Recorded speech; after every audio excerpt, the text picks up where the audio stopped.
दोस्तों मैं आपकी फ्रेंड एक बार फिर से आपका वेलकम करती हूँ अपने इस छोटे से YouTube चैनल फैक्ट शेयर पर। दोस्तों आज मैं दक्षिण अमेरिका की एक बेहद ही कमाल की कंट्री के बारे में बात करने वाली हूँ, जिसका नाम है इक्वाडोर। इस देश की संस्कृति काफी बोल्ड मानी जाती है और यहाँ पर दैव व्यापार करना कानूनी रूप से मान्य भी है। इसीलिए इस देश में 18 साल के बाद लड़कियाँ इस काम को करने के लिए अलग से लाइसेंस बनवाती हैं। साउथ अमेरिका के नॉर्थ वेस्ट हिस्से में आने वाला ये देश अपना बॉर्डर कोलंबिया और पेरू देश के साथ साझा करता है। इस खूबसूरत से देश की राजधानी क्यूटो शहर को बनाया गया है। इक्वाडोर को 13 मई 1803 में ग्रैंड कोलंबिया से आजादी हासिल हुई थी और इस कंट्री का ऑफिशियल नाम रिपब्लिका डेल इक्वाडोर है। दोस्तों इक्वाडोर का मतलब होता है इक्वेटर, क्योंकि यह लाइन इस देश से होकर गुजरती है। साथ ही यह दुनिया का एक लौता ऐसा देश है जिसका नाम इसकी भौगोलिक संरचना पर रखा गया है।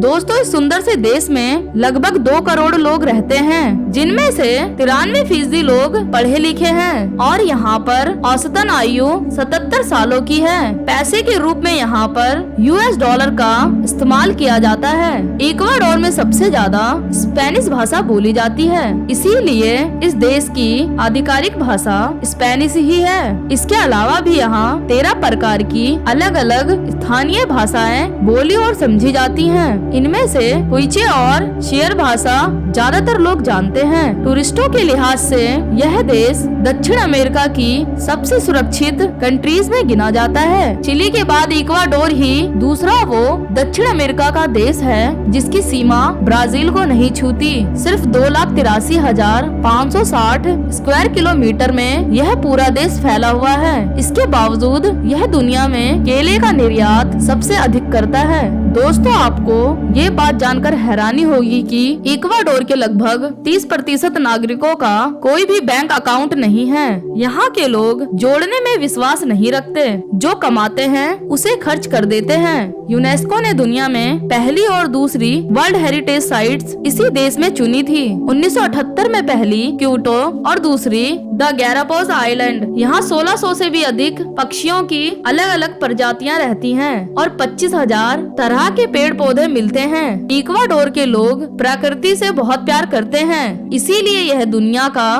पहला वो देश बना जिसने अपने संविधान में प्रकृति को मौलिक अधिकार दिए हैं और यह भी साफ किया है कि प्रकृति किसी की निजी संपत्ति नहीं है। दोस्तों इक्वाडोर में वोटिंग करना अनिवार्य है। 18 साल से लेकर 65 साल तक के सभी नागरिकों को यहाँ वोट डालना ही होता है। इस देश ने 1851 में गुलामी या किसी को अपना दास बनाने पर पाबंदी लगा दी थी और सारे गुलामों को आजाद कर दिया था। दोस्तों इक्वाडोर में जाने पर आप दुनिया का सबसे ऊंचा ज्वालामुखी भी देख सकते हैं। इसी के साथ ही यह देश अंतरिक्ष के सबसे पास है। जैसा कि सभी जानते हैं कि माउंट एवरेस्ट सबसे ऊंची पर्वत की चोटी है, पर असल में इक्वाडोर में मौजूद चिम्बोराजो पर्वत माउंट एवरेस्ट से 1.5 मील ऊंचा है, लेकिन हम पहाड़ की ऊंचाई सी लेवल से नापते हैं, इसीलिए माउंट एवरेस्ट को सबसे ऊंचा पर्वत कहा जाता है। इक्वाडोर का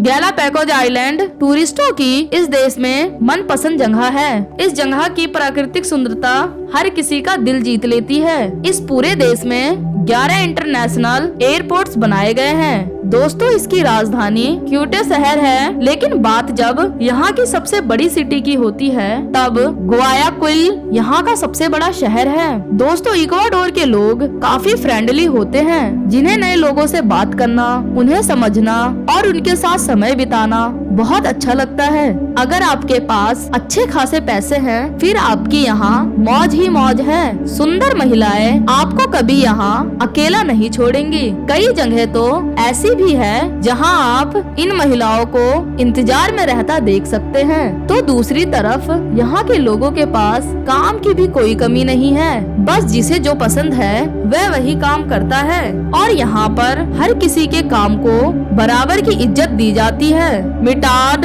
डेल मुंडो यहाँ की एक ऐसी जगह है जहाँ पर एक ही समय पर नॉर्थ और साउथ हेमस्क्वायर में खड़ा हुआ जा सकता है। इस नाम का मतलब भी होता है middle of the world city. वह इसीलिए कि यहाँ पर 0 डिग्री लैटिट्यूड होता है। दोस्तों, इक्वाडोर तेजी से अपने पर्यटन को बढ़ा रहा है और हर साल बहुत सारे युवा इस सुंदर से देश को देखने पहुंच रहे हैं। यहाँ पर पुराने किलों से लेकर शानदार बीचेस, कमाल की मार्केट्स और यहाँ का लजीज व्यंजन लोगों को अपनी ओर आकर्षित करता है। तो अगर आपको इक्वाडोर का हमारा ये वीडियो अच्छा लगा तो इसे एक लाइक देकर अपने दोस्तों के साथ शेयर करें। मैं मिलूंगी अगली बार एक और नए टॉपिक के साथ। तब तक के लिए नमस्कार। वीडियो देखने के लिए थैंक्स।